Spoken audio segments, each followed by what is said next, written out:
The world stood seconds away from falling under one man's control, not through bombs or armies, but through thought itself. In our last video, we explored the twisted history of the Red Alert timeline, how Einstein stopped World War II, triggering a Soviet-Allied war that reshaped the entire 20th century. If you haven't seen the previous video yet, that's where the madness begins. When we last left off, peace had finally returned. But it wouldn't last. As the Allies celebrated victory, the Soviets' former psychic advisor, Yuri, made his move. Splitting from Moscow and working in secret, Yuri unveiled a terrifying doomsday plan. Psychic dominators hidden across the globe, each capable of enslaving millions with a single pulse. The Allies scrambled to respond. They managed to destroy the Dominator in San Francisco, barely preventing the mind control of the United States. But it wasn't enough. The rest of the world fell. This was Yuri's revenge. With most of the world enslaved by Yuri's psychic dominator network, the remnants of the free world turned to Albert Einstein for a solution. He delivered the impossible. A modified chronosphere capable of functioning like the original Philadelphia experiment, allowing time travel. After securing power plants in San Francisco, the Allies activated the device and sent forces back in time to the events of the Third World War. They succeeded in destroying the psychic dominator on Alcatraz before it could go online.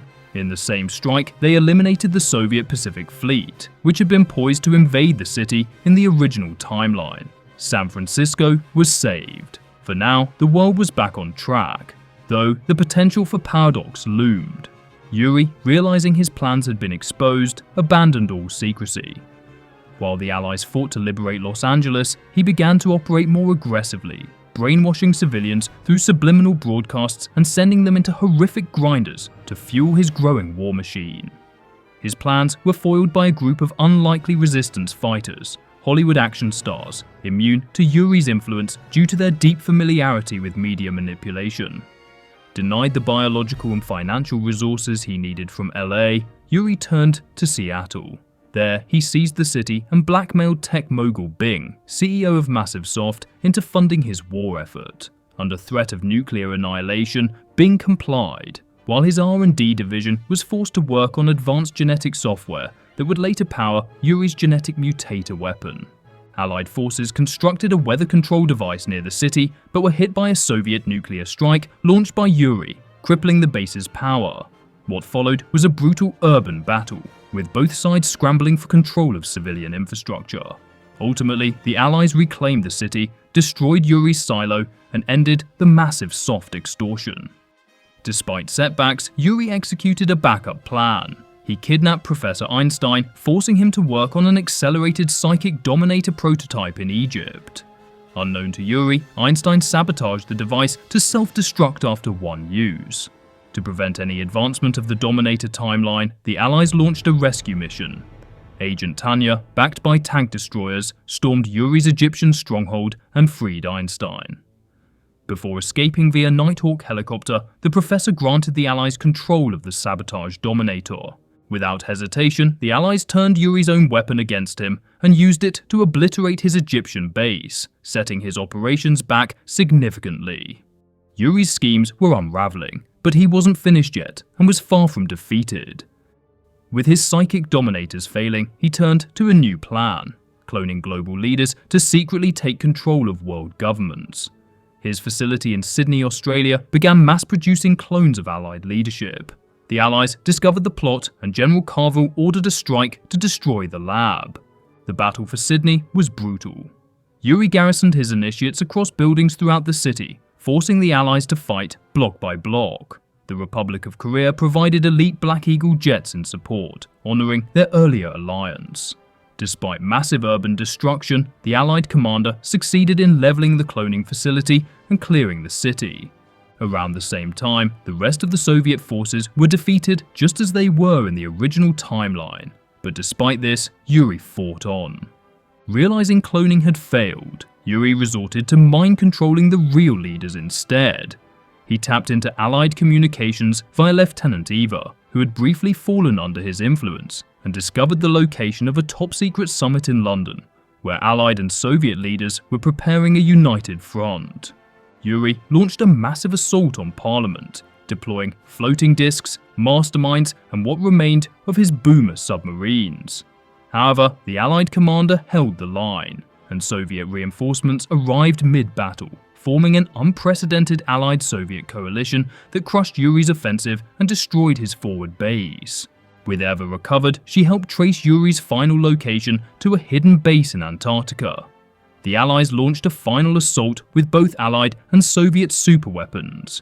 Yuri attempted to activate one last psychic dominator and a new genetic mutator, but the Allied commander exploited their long cooldowns, destroyed the weapons, and overran the base. Yuri was finally captured. Though he had used many body doubles, Allied forces successfully identified the true Yuri and imprisoned him in a psychic isolation chamber, rendering his powers inert. As Professor Einstein explained, with Yuri's threat neutralized, the timelines began to merge. In this new reality, the original timeline was overwritten, erasing Yuri's initial victory from existence. Instead of confronting President Dugan, Yuri was erased from global influence, and General Carvel remained alive at the conclusion of the war. The world was finally safe, for now. The Soviet campaign for Yuri's revenge also takes place in a similar timeline, and might be the most fun in the entire Command and Conquer franchise. In this chaotic alternate timeline, Yuri had nearly enslaved the world with his psychic dominators, just like in the canon timeline.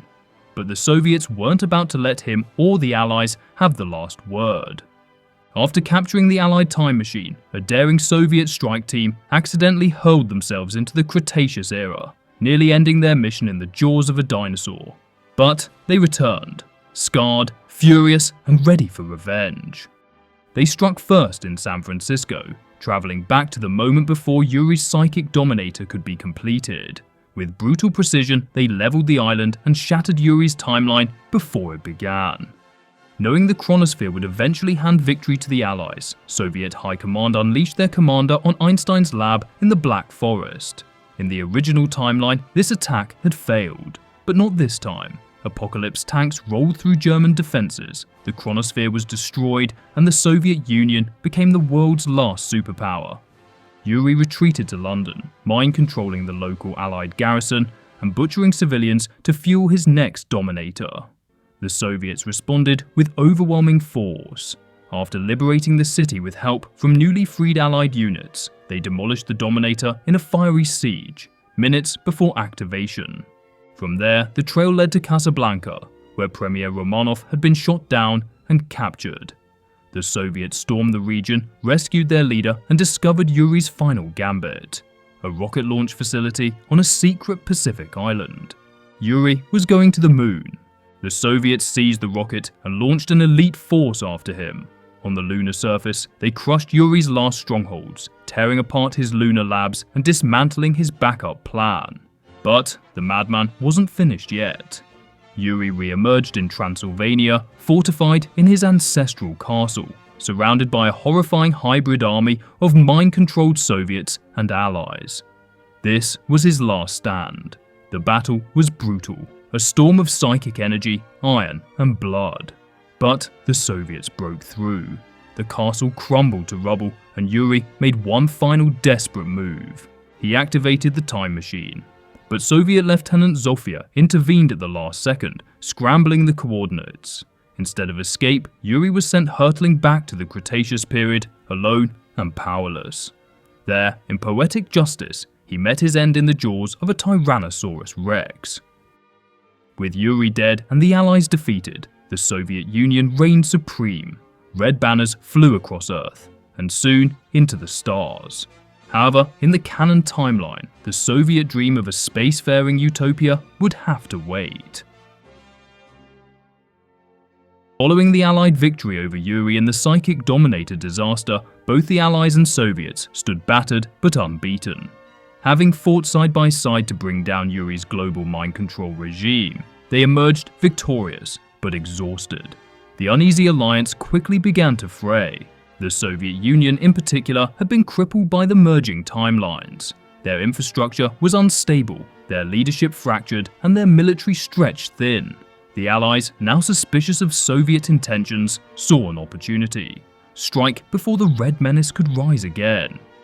The new war erupted near the Danube River, where Soviet forces captured an Allied base in Eastern Europe. Lieutenant Eva McKenna quickly called for a counterattack. Armed with the latest Prism and Paladin tank technology, the Allies swept through the Soviet forces. Her last-ditch Kirov assault was repelled thanks to a hidden observation post, reactivating the base's defenses just in time. But this was only the beginning. When intelligence surfaced about a secret Soviet project, the Allies dispatched Agent Tanya to infiltrate a Soviet battle lab. The Allies wasted no time and began pushing into Russian territory. Meanwhile, Allied spies embedded in the Red Army confirmed the worst. The Soviets were nearly ready to activate their own time machine. With no time to lose, the Allies launched a full-scale assault on Moscow. One by one, Soviet conscripts, MiGs and tanks were obliterated. After hours of grinding urban warfare, the once proud heart of the USSR lay in ruins. The Allies had all but shattered the Red Army. With their forces at Moscow's doorstep, Soviet resistance was crumbling. In a final act of desperation, Premier Cherdenko, General Krukov, and scientist Dr. Gregor Zelinsky enacted a dangerous plan. They would use a time machine, a secret Soviet project long kept in the shadows, to eliminate the source of Allied technological supremacy before it ever began. Their target, Albert Einstein. Traveling back to the mid-20th century, they assassinated Einstein before he could lay the foundations of Allied power. No chronosphere, no prism technology, no weather control device. When they returned to the present, they discovered a rewritten timeline, one where Cherdenko was premier, Krukov commanded the Soviet military, and Dr. Zelinsky had become the era's most celebrated mind. And it worked, at least at first. In this new reality, the Allies were retreating, and the Soviet Union was on the brink of victory, sweeping across Western Europe with little opposition. But tampering with time had consequences. By removing Einstein from the equation, the Soviets had unknowingly disrupted the global balance of power. From the shadows of history, a third force emerged, one that had never risen in the original timeline. With advanced robotics, sea fortresses, and a near-religious belief in destiny, the Empire of the Rising Sun launched a surprise invasion on the Soviet Pacific coast, overwhelming border defenses in mere minutes. The Soviets had changed the past. But now, a new enemy had entered the war, one more dangerous than anything they'd prepared for. This new world war would again split into 3 timelines. In a non-canon timeline forged by the Soviets' interference with history, a Soviet commander was tasked with repelling the Empire of the Rising Sun by Premier Cherdenko. The war began with a desperate defense of Leningrad, where Soviet forces held back the Imperial invasion long enough to launch a critical communications satellite. With the signal secured and reinforcements inbound, the commander pushed east, reclaiming Vladivostok, a vital naval stronghold lost in the first wave. Despite these victories, the Allies regrouped under US President Ackerman. The Soviet response was swift and brutal. The commander led strikes across Europe, dismantling Allied resistance in Geneva and capturing advanced research in Mykonos. But these successes were marred by an assassination attempt on Premier Cherdenko. In a moment of political treachery, Cherdenko accused General Krukov of betrayal. The commander, once Krukov's subordinate, was ordered to eliminate him during the siege of von Essling Air Base in Iceland, a battle which saw the fall of the Allied command and Krukov. With the Allies crippled, the Soviets turned to their final adversary, the Empire. The commander launched an ambitious campaign against Japan, beginning with an assault on Mount Fuji, the imperial capital. Though the Emperor's war machine, his personal shogun executioner, was fearsome, it was ultimately destroyed. Emperor Yoshiro was killed, and the heart of the empire was shattered. Yet, the true enemy had been hidden in plain sight. Dr. Gregor Zelinsky, the architect of the Soviet time machine, attempted to contact the commander with the truth about the altered timeline. But the message was cut short. Shortly thereafter, Zelinsky vanished.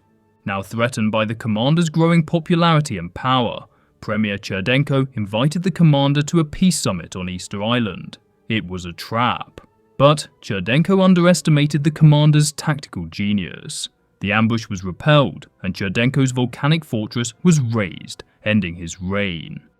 With the path clear, the commander led the final invasion of New York City, destroying the Statue of Liberty and bringing the Allies to their knees. The war ended with the commander hailed as the new premier of the Soviet Union, supreme ruler of a world united under the hammer and sickle.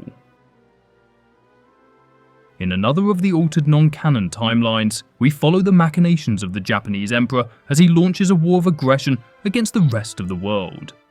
Emperor Yoshiro, obsessed with divine destiny and symbolic conquest, ordered one of his loyal military vassals to strike Allied morale by destroying iconic targets across the globe.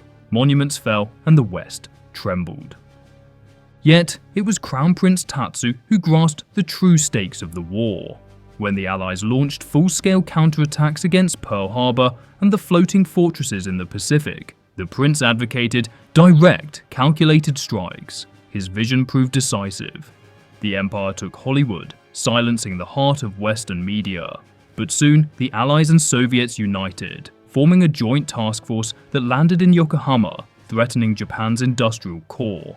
At the same time, the Emperor received devastating news. Zelensky's defection confirmed that the Soviets had tampered with history itself. His belief in destiny shattered, Yoshiro abdicated military control to his son. Now under Tatsu's leadership, the Empire repelled the invaders at Yokohama, then launched a bold strike on the Kremlin, killing both Premier Cherdenko and General Krukov. With Russia broken, the commander pushed west, targeting Amsterdam, home to future tech and the remaining Allied command structure. In a desperate final act, Dr. Zelensky unleashed a prototype ultra-weapon that decimated both armies, but it was too late. The commander's surviving forces crushed the remnants and declared final victory. Thus ended the war, with the Empire triumphant and the commander honored as supreme shogun. However, although these timelines offered fascinating alternatives, they were not the true canon. In the definitive timeline, the Allies, once dominant due to Einstein's inventions, found themselves scattered and on the run, while the Red Army surged forward, nearly victorious in Western Europe. With Allied forces retreating across the continent, Soviet General Krukov pushed for an invasion of Britain. With no other senior commanders available, Field Marshal Bingham assigned a newly commissioned Allied commander to defend the homeland. Alongside Air Marshal Giles Price, the commander was deployed to Brighton Beach. There, Soviet landing forces were crushed before they could establish a beachhead. The British Isles held firm, for now. In the chaos of the Soviet advance, many EU leaders had fled to the south of France, seeking safety in Cannes. The Red Army tracked them there, capturing the city and holding the leaders hostage. President Ackerman pressured Bingham to mount a liberation. Special Agent Tanya infiltrated the city, destroying Soviet naval support, while Allied forces fought street by street to free the captives. Cannes was liberated, and with it, the Allies regained their momentum across France. As the front shifted, intelligence confirmed the Soviet Western European headquarters had been established in Heidelberg, Germany. The commander, now supported by battlefield officer Lisette Hanley, launched a riverborne assault to break through Soviet defenses. The town had become a fortress, guarded by elite forces and a newly deployed Iron Curtain prototype. But after the Allied forces were reinforced, the Soviet hold on Heidelberg was shattered. The Iron Curtain fell, literally and figuratively, under the commander's relentless siege. With Europe stabilizing, a new phase of the war was about to begin. Unexpected alliances would form, ancient rivalries would flare, and a three-way conflict between the Allies, the Soviets, and the Empire of the Rising Sun would soon erupt into the most complex war humanity had ever known. Despite a string of hard-won victories that forced the Red Army out of Europe, the Allies were worn thin, both in manpower and morale.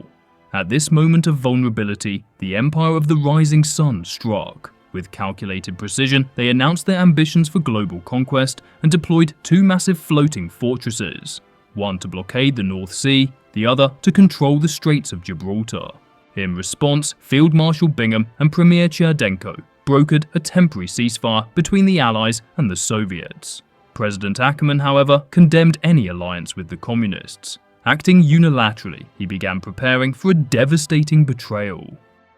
Meanwhile, the Allied commander was sent with Soviet General Moskvin to retake Gibraltar. The operation, spearheaded by Special Agent Tanya and Natasha, succeeded in reclaiming vital assault destroyers from the harbor. With those warships restored, the commander and Zhana Agonskaya launched a follow-up strike on the North Sea fortress. Data from a wrecked Shogun battleship revealed that the fortress's powerful wave force trigons were vulnerable if the targeting radar boats could be eliminated. Tanya and Natasha sabotaged the perimeter, clearing the way for a full naval assault. Once inside, Allied forces overloaded the platform's power cores, triggering a chain reaction that obliterated the structure. With one fortress destroyed, the Allies turned their attention to a far more dangerous threat: their own president. Ackerman had gone rogue. From a hidden base beneath Mount Rushmore, he prepared to fire an intercontinental laser at Moscow, hoping to shatter the fragile truce and end the Soviets once and for all. The commander and Warren Fuller raced to disable the communications uplink and stop the launch. When Ackerman personally relocated to the base to initiate the strike himself, Allied forces brought the facility down around him. The rogue president was killed in the blast. Many believed Ackerman died as a true American hero, a capitalist who refused to bow down to the Soviet Union. But the reality was far darker. Unknown to the Allies, Ackerman was in fact a Japanese robot intent on preventing an alliance against the Japanese. But with his destruction, the Japanese plans were foiled. Shortly after Ackerman was defeated, a new opportunity emerged. A top Soviet scientist, Dr. Gregor Zelinsky, defected to the Allies in Berlin. He brought with him proof of Soviet duplicity and a warning. Zelinsky revealed plans for an enormous invasion force and suspicious activity centered in Cuba. But before confronting the Soviets, the Allies prioritized a final blow to the Empire. Tanya had discovered that the Empire's high command was gathered at Toyama headquarters in Tokyo. The Allies and Soviets launched a joint chronosphere operation to seize the moment, but no Soviet reinforcements arrived. The Allies were left exposed to counterattacks, including a brutal strike by psionic decimators. Yet, despite the betrayal, the commander pressed forward and dismantled the Imperial command network. Tokyo fell and the crippled empire surrendered soon after. Zelinsky's warnings, however, were not ignored. Allied surveillance traced massive Soviet weapons buildup to Cuba. The Soviets had planned a surprise annihilation of Allied cities. As the airships launched, Allied forces scrambled. Every last bomber was intercepted mid-air and their hidden facilities were destroyed. It was then that Cherdenko made his final move. Attempting to flee justice, he initiated a launch sequence from Leningrad. I'm escaping to the one place that hasn't been corrupted by capitalism. Space! But the commander wasn't finished. Allied forces executed a chrono assault on Leningrad, obliterating the Peter and Paul fortress and destroying Cherdenko's rocket before it could launch. The Soviet leadership was captured and the war came to a dramatic close. With the defeat of the Empire of the Rising Sun and the collapse of the Soviet war machine, the Allies emerged victorious, ushering in a new era of global peace, at least for now. The Red Army was disbanded, the once formidable Soviet Union was placed under Allied occupation, and statues of Lenin were toppled as symbols of liberation spread across the continent. Premier Cherdenko and General Krukov were sentenced to life in cryo prison, their dreams of domination frozen along with them. Meanwhile, the Allied world celebrated. Ava McKenna and Special Agent Tanya, both vital to the war effort, dressed up for a night out in honor of the commander's victory. Rumors swirled, but no one could quite say who he chose to accompany. After Emperor Yoshiro's death and the Empire's surrender, Japan fell under the leadership of Crown Prince Tatsu. Forced into cooperation with the Allied occupation, Tatsu faced immediate internal resistance. Three powerful shoguns, Shinzo Nagama, Kenji Tenzai, and Takara Sato, refused to recognize his authority and began mobilizing their loyalists to expel Allied forces from Japanese soil. Tatsu, seeking to secure his rule, warned the Allies of Shinzo Nagama's location in the Shinnega province. The famous Allied commander who had won the war was dispatched to lead a surgical strike, deploying cryocopters and Harbinger gunships to capture Shinzo alive. Despite heavy resistance, Shinzo's stronghold was overrun and his residence frozen. Attempting escape in a sudden transport disguised among tsunami tanks, Shinzo was intercepted and immobilized by the commander's forces. With Shinzo eliminated, Kenji Tenzai was the next target. His base was fortified with enhanced nanoswarm hives, but the commander quickly neutralized them and launched a full assault with cryo-legionnaires. As Allied forces pushed forward, Kenji activated a devastating technology inhibitor that shut down all Allied structures, vehicles, and the chronosphere network. His King Oni led the counterattack. However, reinforcements arrived, Special Agent Tanya, and more cryo-legionnaires. The commander fought back with precision, destroying the inhibitor and freezing Kenji's King Oni in place. The last rogue shogun, Takara Sato, fell after a brief but intense confrontation. Yet, as the dust settled, the true betrayal was revealed. Tatsu thanked the commander for removing his rivals, but declared that the time had come to cast off Allied rule. Using assets seized from the defeated shoguns, Tatsu launched a surprise uprising, deploying massive gigafortresses in a bid to fulfill the Empire's long-held vision of global dominance. The commander led a fierce resistance, eventually overwhelming Tatsu's forces. With his dreams shattered, Tatsu fled the battlefield in defeat. Lieutenant Eva praised the commander's efforts, stating that the uprising had been crushed before it could reunite the Empire of the Rising Sun. Despite its humiliating defeat, Japan was not yet spared from the consequences of its own machinations. Years earlier, the Japanese had initiated the Omega program, a secret project aimed at creating a telekinetic mutant. The program succeeded. Yuriko Omega was born. She played a vital role in the Third World War, destroying entire naval fleets and serving as the template for clones that powered the Empire's devastating psionic superweapons, the psionic decimators. However, Yuriko was eventually immobilized in an airstrike and captured. Months later, when the war was over, Yuriko was telepathically awakened by her sister Izumi, another victim of the Omega program. With her memories, pain, and fury reignited, Yuriko broke free. She destroyed 2 Allied carrier groups attempting to stop her, then returned to the Shiro Sanitarium, the birthplace of her trauma. Fighting through the facility's elite defenders and advanced psionic inhibitors, Yuriko killed the doctor that created her and freed her sister. But the reunion turned violent when Izumi, envious of Yuriko's superior powers, betrayed her. The sisters clashed in a brutal psychic duel. In the end, Yuriko killed Izumi and destroyed the sanitarium, bringing an end to the Omega program that had defined her life. And now, with the war behind her and the silence of the Tokyo night around her, she faced the one question that no battlefield had ever prepared her for. What should she do now in this brave new world? Meanwhile, in Allied-occupied Russia, local resistance did not end. Intelligence officer Dasha Fedorovich escaped Allied custody and rallied remnants of the Red Army. She ordered a top Soviet commander to liberate scientists being held in Romania, scientists allegedly forced to work on new weapons for the Allies. But upon infiltration, it became clear the captors were not the Allies. They were Future Tech, a shady corporation that supplied the Allies with weapons. The Soviets extracted the researchers and escaped before reinforcements could trap them. Outraged, Dasha identified another Future Tech facility in Murmansk. There, they uncovered horrific experiments on Russian civilians. Furious, Dasha ordered a bombing run with Kirov airships, but cryo-legionnaires intercepted the fleet, forcing the Soviets into a retreat. After regrouping in a nearby ruined base, they mounted a counterattack and obliterated the Murmansk facility. Future Tech's trail led next to the Yucatan Peninsula, an uncharted base hidden from the Allies and guarded with the most advanced technology. Establishing bases on 3 islands, the Soviet commander hijacked ore shipments from Future Tech and built up his forces. Despite facing chronosphere strikes and Harbinger gunships, the Soviet offensive broke through. The Yucatan base fell, but its defeat unveiled a chilling secret. Data recovered from Yucatan revealed the purpose of the Sigma project, an experimental device capable of freezing time.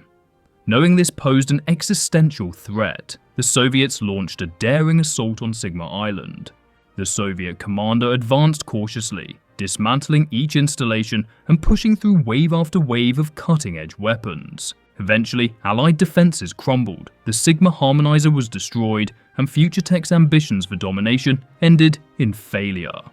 The weapon's destruction not only ruined Future Tech's credibility, it forced the Allies to reconsider their position. In a rare moment of diplomacy, they thanked the Soviet underground and began withdrawing their occupational forces from Russia, choosing instead to shore up defenses at home. The world had survived another brush with totalitarian dominance, this time not by empire or ideology, but by technology unbound. Future Tech's unchecked influence over military assets was finally brought to heel. Under heavy scrutiny from the Allies, their operations were now tightly monitored. Nevertheless, Future Tech succeeded in preserving and reverse engineering advanced military technology from all three global powers, exploiting the post-war chaos with surgical precision. Their true intentions remain unclear, but their influence is undeniable. Perhaps if EA ever hands the franchise over to a developer worthy of its legacy, we might finally get the answers we deserve. But for now, that's the end of the Red Alert series. At some point, I may dive into the story of Command and Conquer Generals, a far more grounded and realistic narrative compared to Tiberium Wars or Red Alert. Make sure to subscribe, as we'll be continuing our deep dives into the Bionicle timeline, the Star Wars Legends timeline, and exploring fascinating lore from games like Sins of a Solar Empire and Supreme Commander. Thanks for watching, and I'll see you next time. I'm escaping to the one place that hasn't been corrupted by capitalism. Space!